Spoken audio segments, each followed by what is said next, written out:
Y de lo que hemos hablado anoche fue sobre el significado del sacrificio de Cristo, lo que significa su sangre. Y también hablamos de lo que Adán recibió de Dios. ¿Se acuerdan? Vimos anoche que Adán recibió de Dios precisamente lo siguiente. Adán recibió de Dios no solamente una vida biológica, sino que también una vida espiritual.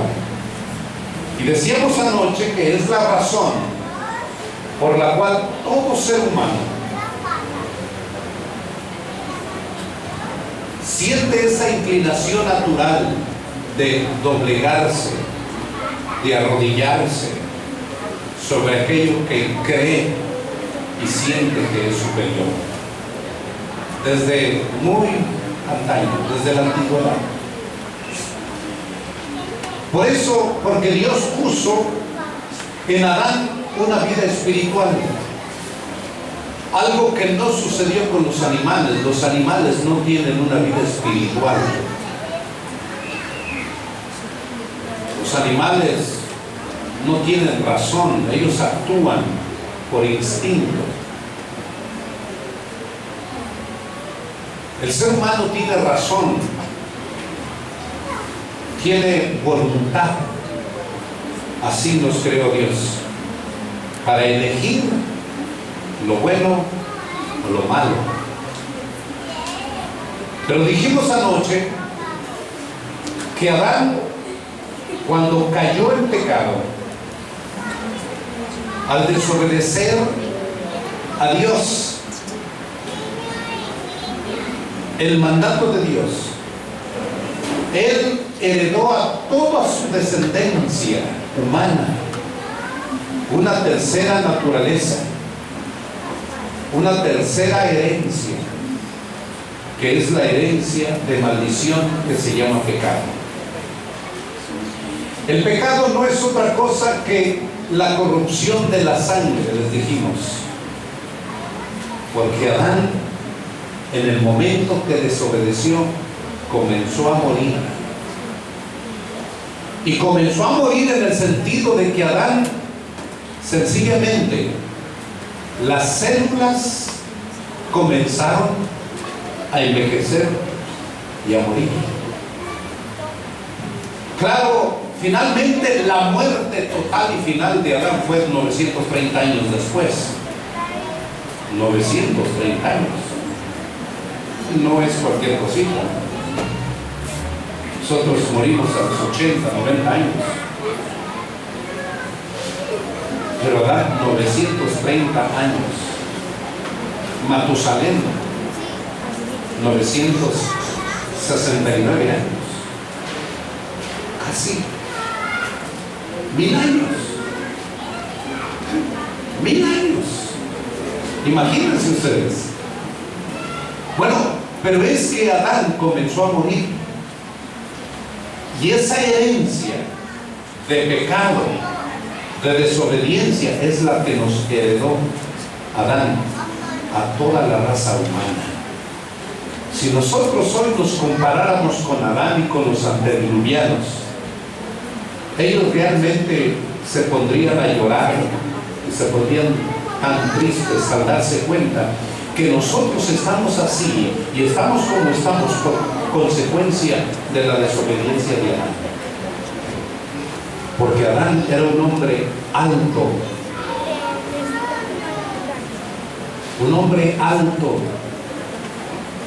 de 4 metros aproximadamente de altura.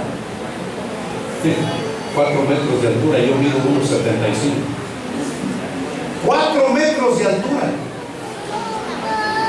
Hermanos queridos, de hecho la raza humana comenzó a degradarse desde que Adán pecó, y poco a poco, después del diluvio, la raza humana no es más alta que 2 metros. Los antediluvianos eran gigantes. Y todo eso como consecuencia del pecado, porque comenzaron a morir las células, comenzó a correr por la sangre de Adán y de todos sus descendientes, sangre contaminada.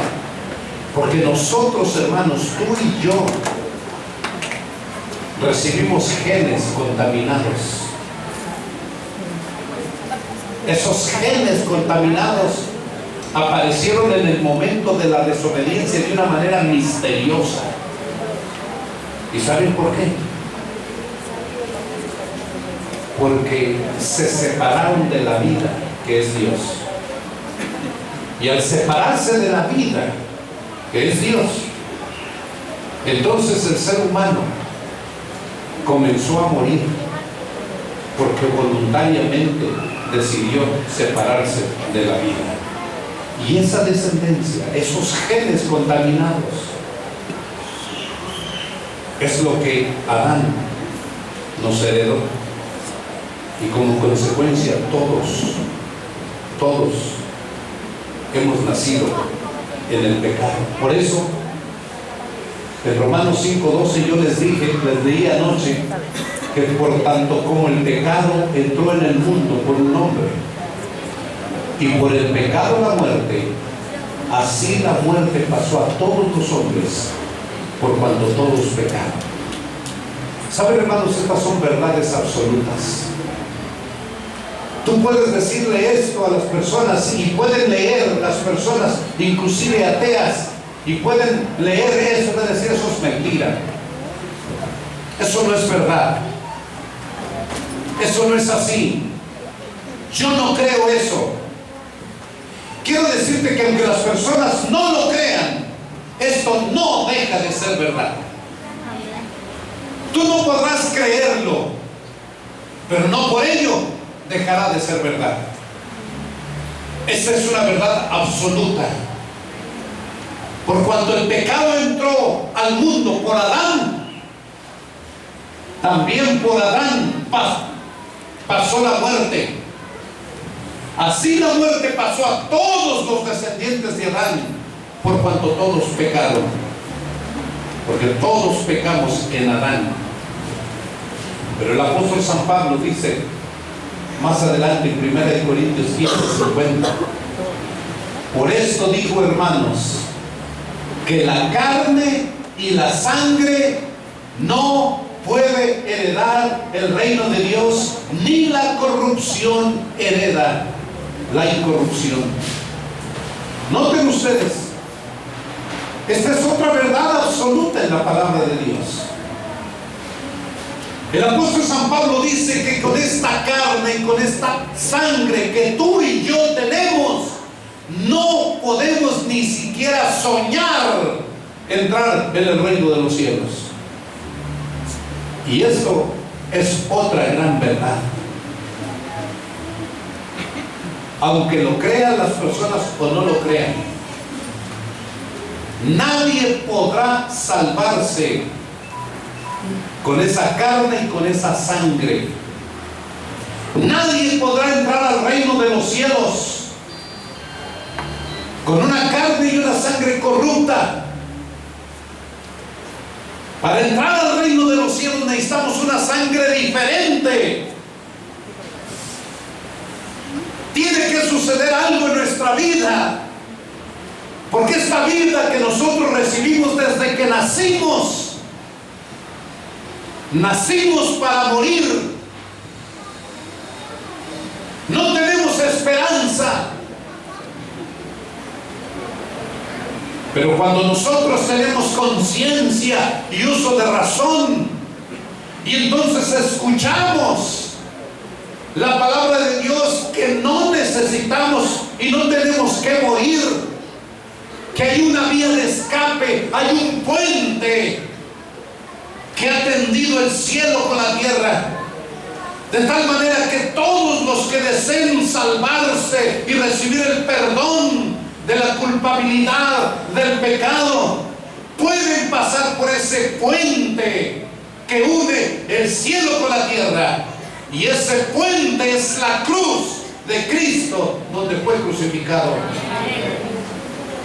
Por eso San Pablo, dijimos ayer y en esto nos quedamos, que la sangre de Cristo nos limpia de todo pecado. Ahora sí las cosas son diferentes. Antes no podíamos heredar el reino de los cielos, ni siquiera soñar, ni siquiera pensar que muy pronto el Señor Jesús vendrá y llevará a sus hijos. Yo no me atreví a pensar en eso, ni soñar en eso. Pero cuando leo esta cita y dice que la sangre de Cristo hace la diferencia, entonces es necesario yo apropiarme de esa sangre, de la sangre de Cristo, para que entonces pueda limpiar mi pecado, mi vida, y entonces, ahora sí, tener acceso a la vida eterna. San Pablo sigue diciendo en Efesios 2:13, pero ahora en Cristo Jesús. Fíjense la forma como lo dice, pero ahora. Antes está hablando, todos estamos destinados a morir. Todos estamos destinados a la muerte eterna. No hay posibilidad de vida. Eso es lo que San Pablo viene hablando en Efesios 2. Y esa frase, pero ahora, hermanos queridos, son buenas nuevas. Antes estábamos destinados a morir, pero desde el momento en que apareció Jesús, en el momento que Él fue sacrificado, pero ahora en Cristo Jesús, ustedes y yo, vosotros que en otro tiempo estábamos lejos por el pecado de Adán, ahora habéis sido hechos cercanos por medio de la sangre de Cristo. Amén. ¿Se dan cuenta cuán importante es la sangre de Cristo? Antes estábamos perdidos, sin esperanza, sin Dios en el mundo. Pero ahora, en Cristo Jesús, ya no estamos perdidos. Ahora, por la sangre que Jesús derramó, ya no estamos lejos. Ahora estamos cercanos, muy cerca, por esa sangre de Jesús. Muy cerca a Él. Ahora podemos llamarlo Padre nuestro. Ahora Él me llama hijito mío, porque lo he aceptado como mi Salvador. Cuando una persona acepta a Jesús como su Salvador, ahora el Padre le dice, hijito mío. Ahora tú con toda confianza puedes decirle, Padre nuestro, porque habéis sido hechos cercano mediante la sangre de Cristo. Fíjense lo que dice en Hechos 17, 22 al 26. Una gran verdad. Dice, y de una sangre ha hecho todo el linaje de la tierra. ¿Se dan cuenta? De una sangre ha hecho todo el linaje de la tierra. ¿Dónde está la sangre azul? No que los príncipes y los reyes de España y de Inglaterra tienen sangre azul. No, hermanos, no existe la sangre azul. Es sangre roja como la tuya y la mía. No importa el color de tu piel. Tenemos la misma sangre. No hay una sangre mejor que otra. La sangre más popular que tenemos los seres humanos tiene ciertas ventajas. RH O positivo. ¿Por qué? Porque casi todos tenemos esa sangre. Somos más seres humanos que tenemos ese tipo de sangre. Es la más popular, pero es la más privilegiada, porque el día que necesite sangre, hay mucha gente que puede donarte sangre. Pobrecitos de los hermanos, de las personas que tienen otro tipo de sangre no tan común, ahí sí hay problemas. Pero hermanos queridos, esta gran verdad dice que de una sangre ha hecho Dios todo el linaje de los hombres. En otras palabras, la sangre humana es la misma sangre que todos tenemos. Es sangre muy diferente a la de los animales, a la de los simios. La sangre humana es diferente. Está contaminada, sí. Está corrompida, sí. Con esa sangre y con esa carne no podemos heredar el reino de los cielos. Esa es una gran verdad. Pero no existe una sangre mejor que otra. La sangre que tú y yo tenemos es una sangre corrompida y contaminada, y es la que tienen todos los seres humanos. Pero dice aquí, para que habiten sobre la faz de la tierra, y les ha prefijado el orden de los tiempos y los límites de su habitación. ¿Saben, hermanos queridos? Esta es otra verdad absoluta. Por más que el hombre, el ser humano, se afane en conseguir y buscar espacio para prolongar la vida, aunque este planeta ya no nos sostiene, no nos sustenta, necesitamos otro país, otro planeta, para que la vida humana pueda prolongarse. Y por eso los científicos están tratando de buscar vida en Marte o en algún otro de los planetas. Y aunque ellos creen y piensan que sí es posible vivir en Marte o vivir en cualquier otro lugar, hermanos, la Biblia dice esta verdad absoluta, que Dios ha prefijado el orden de los tiempos y los límites de su habitación. También la Biblia dice, porque está establecido que todos los hombres, o para todos los hombres que algún día mueran, y después de esto viene el juicio. Tú y yo vamos a morir, aunque tú no lo quieras, aunque te estires el rostro, aunque te hagas cirugías, aunque te pongas un órgano o un corazón más joven, aunque te pongas un pulmón joven, aunque te pongas un riñón, un hígado, aunque haya trasplante sobre trasplante en tu cuerpo, tienes que morir. Y después de que tú mueras, vas a ser llamado a juicio.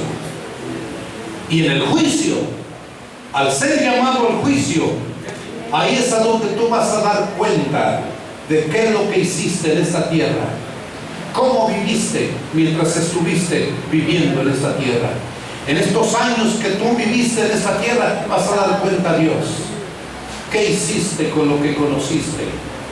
¿Qué hiciste con la palabra de Dios?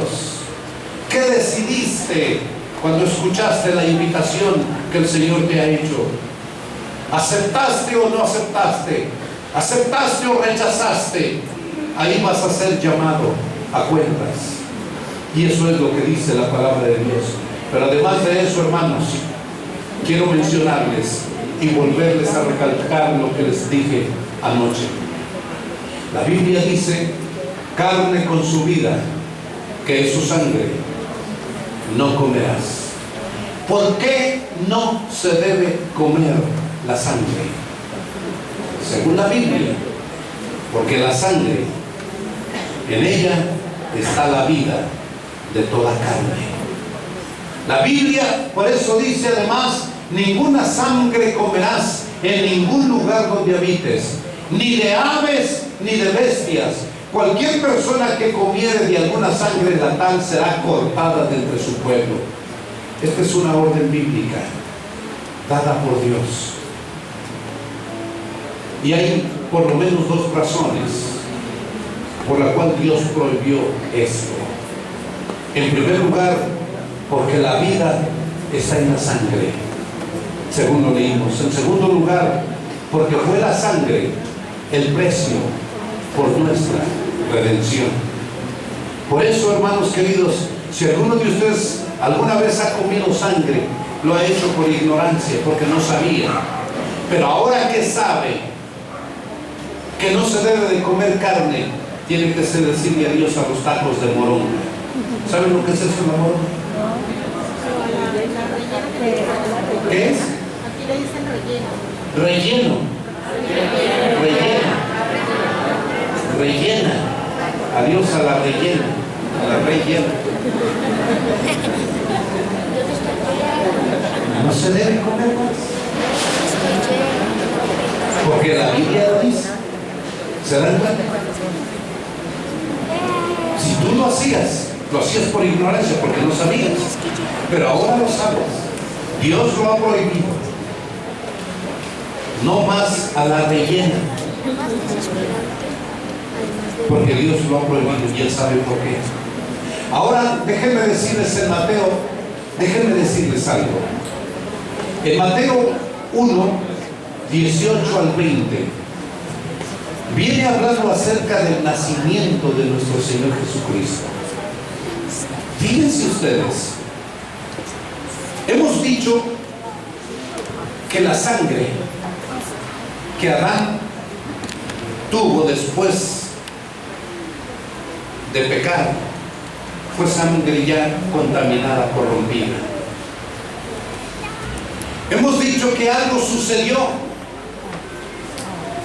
en el momento que Adán desobedeció, algo misterioso. Comenzó su sangre a sentir los efectos de la desobediencia. Dijimos anoche que el pecado no es otra cosa que sangre contaminada. Y con esa sangre y con esa carne, dice San Pablo, no podemos heredar el reino de los cielos. Entonces, por eso fue necesario que Jesús viniera a esta tierra. Tenía que venir Jesús, el Hijo de Dios, el ser coeterno con el Padre. Tenía que venir Dios mismo a la tierra. Nadie más, ningún ser humano tenía la capacidad de cambiar la situación del hombre, porque un ser humano venía contaminado con los genes pecaminosos que Adán nos heredó. Ningún ser humano, ni por santo y bueno que éste sea, ni la Madre Teresa de Calcuta con su sangre podía salvar y perdonar y redimir, mucho menos Francisco I, ni ninguno de los papas, ni sacerdotes. En otras palabras, ningún ser humano tiene la capacidad de perdonar, de salvar, de redimir y de cambiar la situación perdida de la humanidad. Ningún ángel del cielo. Cuando los ángeles del cielo supieron que tenía que venir Dios mismo a la tierra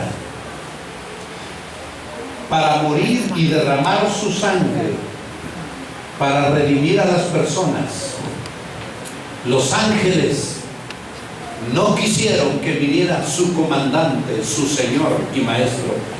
Muchos de ellos se ofrecieron para venir a redimir a la humanidad. Pero lo triste y lo cierto es que ni los ángeles podrían venir y redimir a la humanidad. Porque si los ángeles venían y morían para redimir a la humanidad, sencillamente ese sacrificio estaba nulificado, no servía, sería en vano. Y como esto era una gran realidad, por eso Dios mismo decidió venir en la forma humana de Cristo Jesús. Porque tenía que cambiar la condición del hombre. esa sangre contaminada y corrupta tenía que cambiarse, tenía que lavarse. El ser humano necesitaba una transfusión sanguínea, espiritualmente hablando, porque con esa sangre, ya leímos, y con esa sangre y con esa carne no podemos heredar el reino de Dios. Necesitamos una transfusión sanguínea. Miren esta transfusión, cómo se llevó a cabo. La Biblia dice que el nacimiento de Jesús fue así, y nos los presenta la Biblia para que nosotros sepamos y nos demos cuenta cómo nació Jesús y de quién descendió. Dice la Biblia lo siguiente: estando desposada María, su madre ¿de quién? De Jesús. Estando desposada, esta palabra desposada quiere decir comprometida, engaged. Estando desposada María, su madre, con José, antes de que se juntasen, se halló que había concebido del Espíritu Santo. ¿De quién concibió María? Del Espíritu Santo. Cuando María recibió la noticia de un ángel y se le apareció y le dice: muy favorecida mujer, eres muy favorecida, muy bienaventurada, porque tú has sido elegida para ser la madre del Hijo de Dios. María se asustó y dijo: ¿cómo va a ser eso? Si yo ni siquiera he conocido un hombre, no he tenido relación íntima con un hombre. El ángel entonces le explicó y le dijo: mira, no te preocupes, el Espíritu de Dios descenderá sobre ti y con su sombra te cubrirá, y quedarás embarazada. Por tanto, el santo ser que nacerá de ti será llamado Hijo del Altísimo, Hijo de Dios.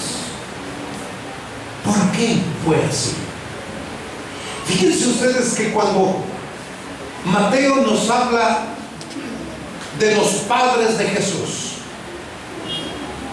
nos presenta la forma como es que sus ancestros de Jesús vinieron.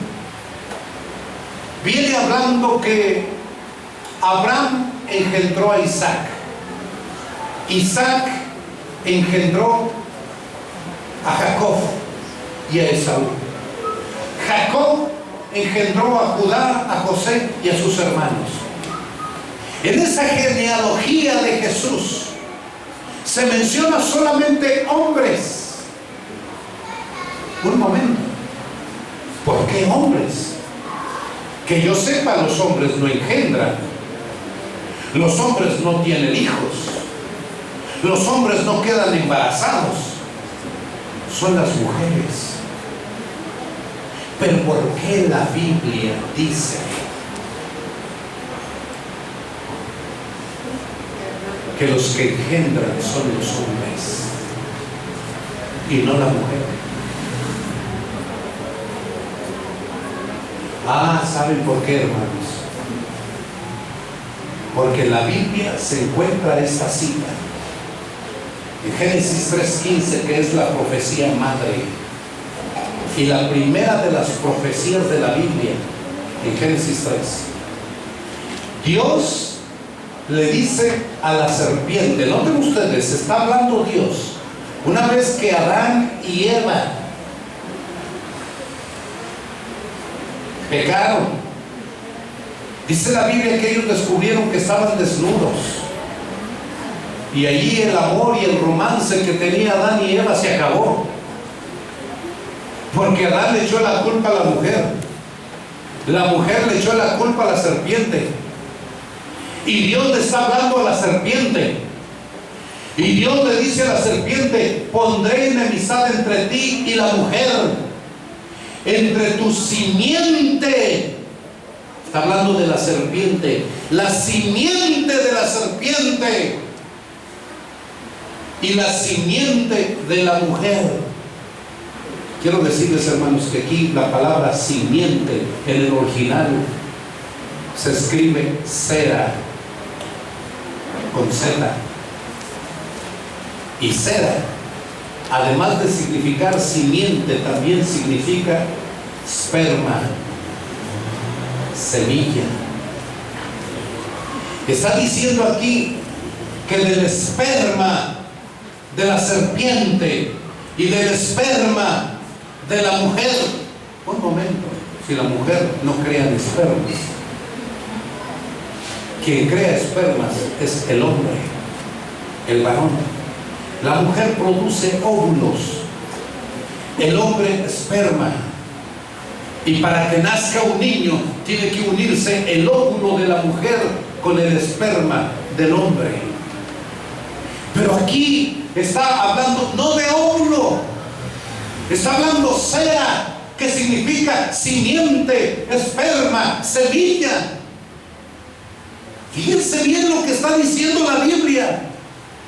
Está hablándole a la serpiente, no le está hablando a la mujer, no le está hablando al hombre. Dios le está hablando a la serpiente: y pondré enemistad entre ti y la mujer, le dice a la serpiente, entre tu esperma y la esperma de la mujer.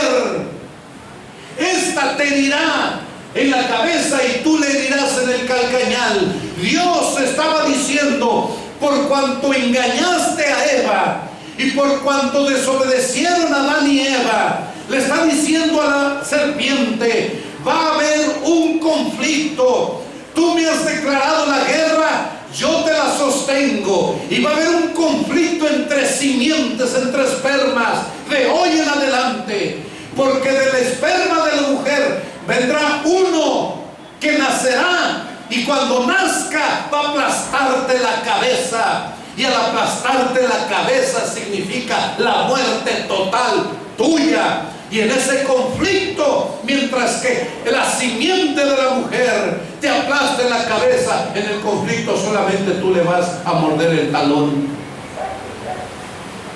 Está hablando simbólicamente todo esto. Por eso es profecía. Hermanos queridos, quiero decirles, por eso Eva, después de que fue sacada del huerto juntamente con Adán, en el capítulo 4 de Génesis dice que que Adán conoció a su mujer y tuvieron un hijo. Y Eva dice: por voluntad de Jehová he adquirido varón. Cuando Eva hace esa declaración, por voluntad de Jehová he adquirido varón, se puede entender y se puede deducir varias cosas de esa declaración. Hasta que finalmente tuve un varón, es lo que Eva está diciendo. Cuando dice por voluntad de Jehová he adquirido varón, Eva está diciendo hasta que finalmente tuve un varón. Eso significa que Adán y Eva pudieron haber tenido hijas antes de Caín, pero no eran las hijas, no eran las mujeres las que le aplastarían la cabeza a la serpiente. Era el esperma, era la semilla, era el varón, un hijo varón que vendría a aplastarle la cabeza a la serpiente. Y cuando Eva hace esa declaración, Eva piensa y cree que este Caín es el Mesías, el que le aplastaría la cabeza a la serpiente. Por eso cuando dice por voluntad de Jehová he adquirido varón, en otras palabras, hasta que finalmente vino el Mesías. Pero Caín no era el Mesías. Ya en algún momento les hablaré acerca de eso.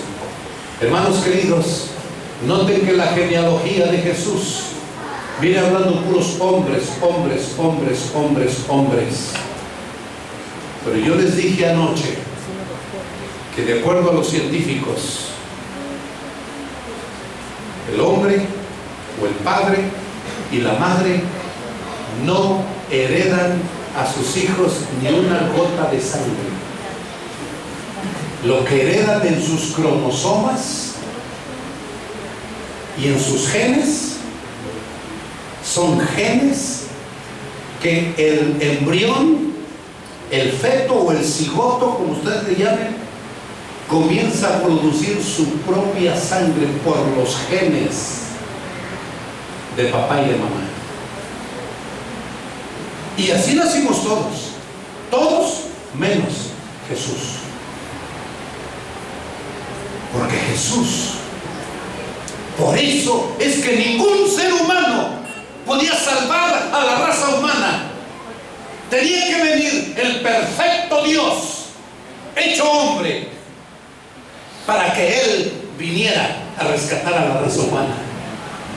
Un ser que estuviera libre del contagio del pecado, libre de la sangre corrupta y contaminada. Por eso cuando Jesús nació, hermanos, los 23 cromosomas del varón los depositó el Espíritu Santo. Y los 23 cromosomas de la mujer los depositó María. Y los 23 cromosomas de cada uno formaron 46 cromosomas que tiene la raza humana sana. Y por eso Jesús nació no de hombre, sino de Dios. Jesús vino a esta tierra con sangre divina, sangre limpia, sangre purificada, sangre de Dios, sangre con la que sopló en la nariz a Adán cuando fue creado aliento de vida. Esa sangre contaminada de Adán estaba podrida, no podía heredar el reino de los cielos. Necesitaba sangre limpia, sangre divina, sangre de Dios. Y el Espíritu Santo vino y puso los 23 cromosomas y puso los genes divinos, perfectos, limpios, santificados de Dios, para que Jesús viniera en este mundo con una sangre diferente a la tuya y la mía. Sangre con la que Adán recibió cuando fue creado y se malogró por consecuencia de la desobediencia y del pecado. Por eso, hermanos queridos, Jesús, cuando estuvo en esta tierra, fue llamado por medio del profeta Isaías: por tanto el Señor mismo os dará señal. He aquí que la Virgen concebirá y dará a luz un hijo y llamará su nombre Emmanuel, que no es otra cosa, Dios con nosotros. Amén. Ha nacido Dios con nosotros, entre la raza humana, con una misión, con un propósito, para derramar su sangre. Y cuando tú aceptas a Jesús como tu Salvador, tú estás aceptando esa sangre que Jesús derramó en la cruz. Y simbólicamente, el Señor Jesucristo, con una gotita de sangre, por creer en Él y por creer en su sacrificio, te limpia tu vida de pecado. Amén. Purifica tu sangre. Ahora sí, mientras que antes estabas lejos, destituido de la gloria de Dios, por Cristo Jesús, por su sangre derramada, has sido hecho cercano. Ahora eres hijo de Dios. Cuando lo aceptas como tu Salvador. Hermanos queridos, esto es algo grandioso, es tan sublime que no hay personas que puedan resistirse a tal muestra de amor de Dios. Porque dijo nuestro Señor Jesucristo con sus propias palabras: porque de tal manera amó Dios al mundo, que ha dado a su Hijo unigénito, para que todo aquel que en Él crea no se pierda, mas tenga vida eterna. Y si tú crees en Jesús, en su sacrificio, en su sangre que derramó en la cruz, lo hizo por ti, para que tú puedas heredar el reino de los cielos al creer en Él, al aceptarlo como tu Salvador. Saben, hermanos, donde quiera que predico este mensaje, suceden milagros poderosos. El milagro más grande que pueda suceder en esta tierra es la transformación de una vida pecaminosa a una vida santa. El cambio total de 180 grados de la vida de un hombre a una vida obediente y sujeta a la voluntad de Dios. Una vez estaba en Lima, Perú, realizando una campaña de evangelismo. Comencé un lunes esa campaña. Ese lunes por la mañana yo tenía una semana de oración a las 6 de la mañana. A las 8 de la mañana en la iglesia de Miraflores, en Lima, tenía otra semana de oración para los estudiantes del colegio que estaban, su escuela estaba al lado del templo. Y a las 7 de la noche tenía una campaña de evangelismo para la comunidad. Una dama entró a las 6 de la mañana. Estaban los miembros de la iglesia y los miembros de las diferentes empresas que tiene la iglesia, como ADRA Internacional, hospitales, el centro médico, las instituciones escolásticas. Todos ellos venían en la mañana. Se llenaba casi la parte de abajo de la iglesia de Miraflores, en Lima. Entre ellos, a esa hora llegó, les decía, una dama. Más tarde supe que era María, su nombre. Cuando yo hablé con María, me di cuenta que tenía un acento extraño. No era peruana, no era latinoamericana, era italiana, porque hablaba muy poco español, mayormente hablaba italiano. Esta dama había venido a Lima como embajadora del Vaticano en el año 2004 para conciliar las diferentes religiones con la Iglesia Católica. Ella era embajadora del Vaticano. ¿Cómo llegó a la iglesia? ¿Cómo llegó al templo? Les cuento. Ella llegó porque mientras vivía en Lima, su padre vino a vivir con ella, juntamente con su madre. Su padre de pronto cayó enfermo y anduvo visitando diferentes hospitales en Lima con el propósito de recibir la salud de su cuerpo. Solo que lo que sucedía con su padre, sencillamente, cada vez iba agravando más y más y más. Ella, desesperada, buscaba diferentes médicos y diferentes hospitales y no encontraba la salud de su padre. Y desesperada pensó regresar a Italia y ver si en Italia, en Roma, podría haber salud para su padre. Pero antes de tomar esa decisión, escuchó de alguien por ahí que fuera a la Hospital Good Hope en Lima, un centro médico que tiene la iglesia adventista ahí en Lima. Ella fue,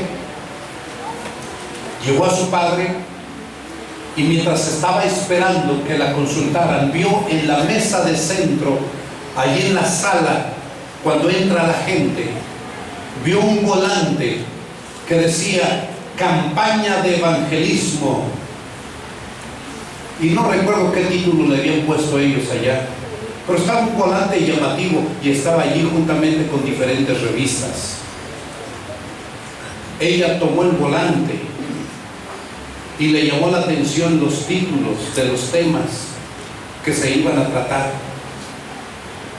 y en ese momento la llamaron para que llevara a su padre enfermo, y fue con el doctor. El doctor muy amablemente, me dice ella, le habló, hizo una oración con ella. Dice que fue la primera oración que escuchó en su vida, que sintió que Dios estaba escuchando. La estremeció esa oración. El médico con toda paciencia le dijo: no se preocupe, su papá, tomando este cuidado, estos medicamentos y con atención personalizada, va a estar bien. María dice que salió de allí llena de esperanza, pero para poder conseguir atención especializada, ella preguntó: ¿y quién me la puede dar? Mi papá está muy acabado, muy agotado como para traerlo acá. Le dijo el doctor: no se preocupe, vaya a tal lugar, en esta dirección hay enfermeras, algunas de ellas son estudiantes, podrán conseguir allí a alguien que le pueda ayudar. Hermanos, así es como María llegó al colegio donde había enfermeras de la iglesia y que estaba a un lado del templo. Cuando llegó unos minutos antes de las 6 de la mañana y tocó la puerta, salió el conserje y amablemente le dijo: ¿qué se le ofrece? Y María le dijo: es que vengo a buscar alguna enfermera. El conserje que estaba allí le dijo: mire, no está aquí todavía porque estamos teniendo una semana de oración y a las 8 termina la semana, es decir, termina el programa. Venga a esa hora y podrá ser atendida. María dice que así fue como ella vio que estaba entrando gente y gente y gente al templo a las 6 de la mañana. Y llena de curiosidad, se acercó la embajadora del Vaticano en Lima y entró y se puso al frente de la puerta, y unas personas amablemente quienes estaban allá la invitaron a entrar, y ella no pudo resistirse, entró, y cuando entró se sentó en la última banca allá. Eran butacas en aquel entonces que tenía el templo. Se sentó en la última butaca, la silla, el asiento, y allí es como ella escuchó la palabra de Dios para los empleados. Y después de que terminamos, hice una invitación para reconsagrar su vida al Señor Jesucristo. Todos los que desearan, y todos los empleados se pusieron de pie. Eran como 800 personas. Oramos, le pedimos a Dios que tomara nuestro corazón y nuestra vida. La impresionó esa oración, dice ella. Terminamos y después vinieron los muchachos a las 8 de la mañana. En ese tiempito ella salió rapidito para allá a ver lo que venía a hacer y consiguió a alguien, una enfermera que pudiera darle atención personalizada y especializada a su padre y suministrarle los medicamentos. Pero antes de las 8 ella regresó y entró con los muchachos, con los jóvenes del colegio. Y al entrar entró también y se sentó en la última banca, en el último asiento. Y ahí estuvo escuchando la palabra de Dios que estábamos presentándole a los jóvenes del colegio. Hice una invitación a los muchachos para que pudieran entregar su vida a Cristo Jesús, los que no eran miembros de la iglesia y no eran bautizados. Hubo una gran cantidad de jóvenes que tomaron su decisión. Hermanos, en esa semana Dios hizo muchos milagros, transformó vidas de muchachos que de pronto algunos de ellos daban muestra de posesión demoníaca.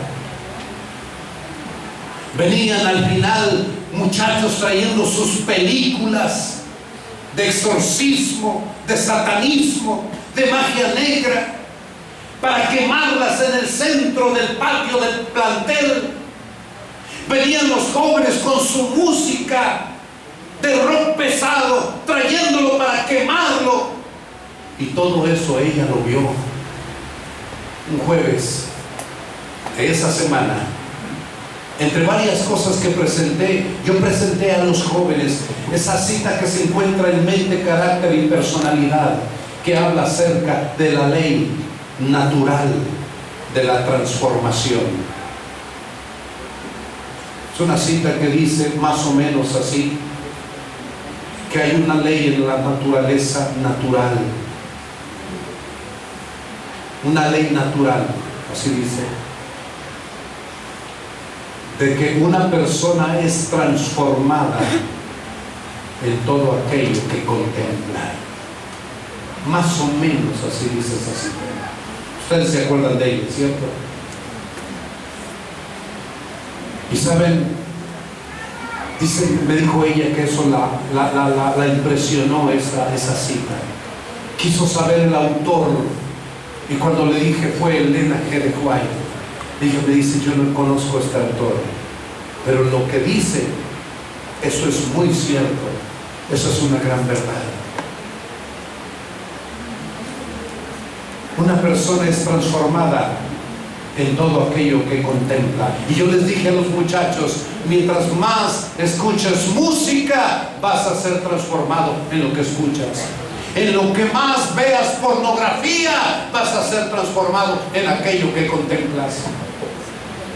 Sin embargo, mientras más tiempo utilices para escuchar la palabra de Dios, para leer tu Biblia, para escuchar música cristiana, a eso te vas a convertir.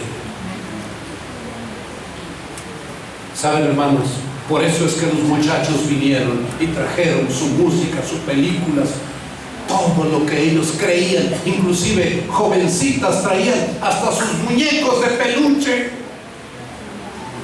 porque decían, es que mi muñeco de peluche a donde quiera me acompaña, me duermo, me abrazo con él, creo que esto me separa de Dios. Y yo le dije, es decisión tuya. Y vinieron y lo quemábamos en el centro del plantel. Hermanos queridos, en la noche ella estuvo asistiendo a la semana de oración de empleados, a la semana de oración de estudiantes, toda la semana, y a la campaña de evangelismo en la noche. Y finalmente, cuando hice un llamado al bautismo, para que todas las personas que decidieran entregar su vida a Cristo Jesús a través del bautismo, se levantaron como 20 personas de esa inmensa iglesia. Entre las personas que se levantaron fue don Pedro, un hombre dueño de muchos grifos, así le llaman a las bombas de gasolina, a las gasolineras. La mitad de los grifos del país en Perú, él era el dueño. Y él venía para entregar su vida a Cristo Jesús. Entre las personas que pasaron al frente para entregar su vida a Cristo Jesús era María, que ya no se sentaba allí, ya se sentaba en la segunda fila del templo. Y se sentaba y estaba escribiendo y leía las citas y escribiendo y escribiendo y escribiendo, complacida, maravillada. Después de escribir, después de las reuniones, de cada reunión ella venía conmigo para preguntarme cosas, para consultarme. A veces había mucha gente que quería hablar conmigo, le pedía al pastor que la atendiera a ella. Hermanos queridos, finalmente llegó el viernes, pero el viernes ella no llegó en la noche. El sábado tendríamos la ceremonia bautismal, pero ella no llegó el viernes. Inmediatamente pregunté después del servicio: ¿qué pasó? ¿Dónde está María? Y entonces por ahí una persona que se había entrevistado con ella me dijo: pastor, María no vino porque María tiene un serio problema en este momento. Su esposo ha venido, sus familiares han venido para persuadirla que lo que está haciendo le iba a costar la muerte misma. El cambiar de iglesia, el cambiar de religión, tú que eres enviado del Vaticano, que recibía la hostia de las mismas manos de Juan Pablo II en aquel entonces, iba a ser sencillamente muerta simbólicamente. ¿Saben, hermanos? Ella no llegó. Pero el sábado en la mañana nos dimos cuenta que ella estaba teniendo problemas serios en su hogar. Y para colmo, ese viernes de noche, su casa se produjo un incendio en su propia casa. Y estaba quemándose su casa y la habitación donde estaba su papá con la enfermera. Fue la enfermera la que descubrió el incendio y sacó a su padre en una camilla y sacó a todo mundo y dio la noticia para que salieran. Hermanos queridos, fue una desgracia en su vida en ese viernes, en su entorno, con su familia. Llegó el sábado en la mañana el programa de la escuela sabática. El programa de la escuela sabática presenté un sermón. No hubo lección de escuela sabática. Presenté un sermón para un turno. Y ese sábado, en el segundo turno, vino gente nueva y presenté otro sermón con circuito cerrado para las diferentes aulas. Y ella no apareció. Terminando de presentar la palabra de Dios, el pastor me dijo: vamos a comer, pero yo le dije: ¿sabes qué? Yo quisiera ir a ver a María, ¿qué ha pasado con ella? Entonces ahí me enteré lo que había pasado, lo que ya les conté. Y le dije: no importa, quiero ir a verla. Y cuando fui, no la encontré, no encontré a nadie. La casa solamente echaba humo, estaba empapada de agua porque los bomberos habían venido a apagarla. Hermanos queridos, a las 3 de la tarde me invitaron para que les fuera a hablar a otra iglesia, una iglesia compuesta de pura policía, adventistas del séptimo día. Yo estaba predicando, cuando llegué vi a puros hombres uniformados de policía, de la Policía Nacional del Perú. Y entonces cuando me puse al frente para predicarles, yo veía puros hombres uniformados con el uniforme de la Policía Nacional. Les presenté el mensaje rapidito porque a las 4:30 era el bautismo. Y cuando voy y regreso a Miraflores, encontré mucha gente. Estaban los dirigentes de la unión, que aquel entonces solamente era una sola unión. Estaban los dirigentes de la asociación de la UPC Sur. Estaban diferentes personalidades allí en la iglesia, porque ellos habían escuchado que María vendría a bautizarse. Amén. Hermanos queridos, celebramos el bautismo. El pastor me pidió que yo fuera el que se bautizara a las personas. Por lo general yo le pido al pastor que sea el que bautice, pero en esa ocasión él pidió que yo lo hiciera y yo dije: está bien, yo lo hago. Bautizamos, hermanos queridos, a las primeras personas. Pero cuando estábamos bautizando a la mitad de las 57 personas que se bautizaron en total, apareció María, preparada para su bautismo. Amén. Apareció su esposo, apareció sus familiares que habían venido de Italia, de Roma, apareció su padre en una silla de ruedas, y ellos presenciaron la ceremonia bautismal y el bautismo de María.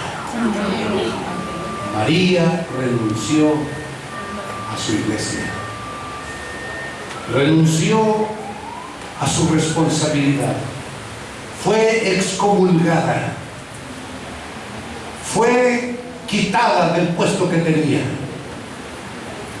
Pero eso no le importó a María. El esposo, al ver la determinación de María, le dijo: allá tú, pero si eso es lo que quieres, yo te apoyo.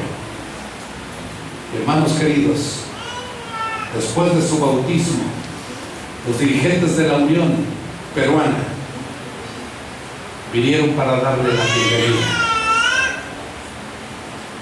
María me preguntó: pastor, ¿dónde estudió usted? ¿En qué universidad estudió? Yo le dije: no importa dónde estudié, yo estudié en mi país, yo estudié en México. ¿Pero por qué me preguntan?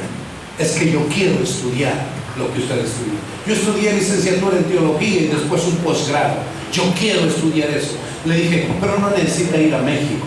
Aquí, en Ñaña, así es el lugar donde está la Universidad Peruana Unión de la Iglesia Adventista. Allí puede usted estudiar. Saben, hermanos, que María estudió licenciatura en teología 4 años en nuestra universidad. Amén. Y durante esos 4 años, María buscó personas, amistades suyas, para compartirle lo que María había conocido y había aceptado. Cada año, me decía el pastor Josué, María tenía un grupo de personas preparados para recibir a Cristo Jesús a través del Santo Bautismo. Ah, hermano querido, qué extraño poder tiene Dios para cambiar la vida de una persona. Yo no lo puedo describir. Es más, yo no lo puedo entender. Yo solamente lo acepto porque lo he visto, porque lo he vivido. Esta noche el Señor Jesús está aquí, Amén. con sus brazos abiertos, para invitarte a ti. Si tú no has aceptado a Jesús como tu Salvador, hoy es tu momento. Si tú no has recibido el santo bautismo aún, hoy es tu momento. Esta mañana yo hice una invitación para todas las personas que desearan entregar su vida a Cristo Jesús a través del santo bautismo. 10, 12 personas pasaron aquí al frente, incluyendo a los menores de edad. Ellos serán bautizados en esta semana, pero tal vez faltas tú. Si hay todavía alguna persona aquí que no ha aceptado a Jesús, no ha sido bautizada, este es tu momento. Yo quiero hacer una oración y quiero incluirte en mi oración a ti. Lo único que necesitas es venir aquí al frente y silenciosamente decirle al Señor: Señor, yo quiero entregar mi vida a ti. Yo quisiera invitarte, alguna persona, los que tomaron su decisión esta mañana y anoche ya la tomaron. Nos vamos a acercar a ustedes en algún momento para programar su bautismo. Pero esta es una invitación para las personas que todavía no han tomado su decisión y que en esta noche han escuchado la voz de Dios hablarles a su corazón. Si hay alguna persona aquí que en esta noche ha escuchado la voz de Dios y quisiera entregar su vida a través del santo bautismo al Señor, yo te animo para que vengas. Yo voy a hacer una oración, pero quiero incluirte en mi oración. Yo quisiera que te pusieras aquí a un ladito de mí, aquí a un ladito. Yo voy a orar. ¿Quién es la primera persona que en esta noche va a venir aquí al frente? ¿Quién es la primera persona? Bueno, aquí me están entregando algunos papelitos. En este momento yo voy a orar por las personas que deseen entregar su vida a Cristo Jesús a través del santo bautismo. Los que ya lo hicieron, repito, esta mañana y anoche, no necesitan venir ya. Ya nos vamos a acercar con ustedes para programar el día de su bautismo. Pero esta es una invitación para las personas que todavía no han decidido. Habrá alguien que no ha decidido todavía y está aquí y quiere entregar su vida a Cristo Jesús a través del santo bautismo. ¿Quién es la primera persona? Si quiero invitar, hermano, hermana querida, si tú sabes que alguien necesita de Jesús,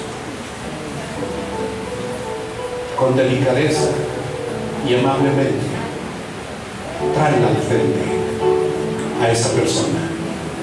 Yo quiero orar por ella. Habrá